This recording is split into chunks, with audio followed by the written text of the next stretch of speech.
1,45,000 শিক্ষার্থী ক্লাসটা দেখে গেছে। এই ক্লাসে আমি কি পড়াইছি জানো? গ্রামারটাকে ফোকাস দিয়েছি সবচেয়ে বেশি। গ্রামারে তুমি এই ক্লাসটা যদি দেখে থাকো তাহলে তুমি বুঝতে পারবে যে ভাইয়া কিভাবে গ্রামার পড়ায়। এবং আমি চ্যালেঞ্জ করছিলাম যে এমন কোন বোর্ড নাই যেই বোর্ডে আমি যে টাইপ গুলা করাবো ওগুলার বাইরে থেকে কোশ্চেন আসবে, সেটাই হলো। আমি প্রমাণ নিয়ে আসতেছি। তোমরা জানো গণিতে মাদ্রাসা বোর্ডে অলরেডি পরীক্ষা গেছে, গণিতে কিন্তু একেবারে 30টা এমসিকিউ, তারপর টাইপ ভিত্তিক সৃজনশীল আমার বই থেকে হুবহু কমান। এটা তোমরা জানো, আমি অলরেডি কিন্তু এটা প্রমাণও দেখাইছি। আমি সেম ভাবে ইংরেজি দ্বিতীয় পত্র তোমাদের জন্য আমি প্রমাণের আমি ভিডিও নিয়ে আসতেছি। তোমরা যে বলতেছিলে যে ভাই আপনি এত লাফালাফি করেন, আপনি প্রমাণ আলাইতে পারবেন, এই ভাই আমি বলি শোনো, গ্রামারে গ্রামারে আমি বলতে পারি যে যে কয়টা টাইপ আমি পড়াইছি না ওর বাইরে থেকে আসে নাই।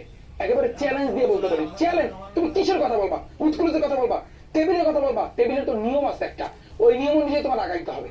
তুমি রাইট ফ্রম বারবারের কথা বলবা, কোনটা বলবা? তুমি কানেক্টর বলবা, তুমি কোনটা বলতে চাও? চেঞ্জিং সেন্টেন্স বলবা,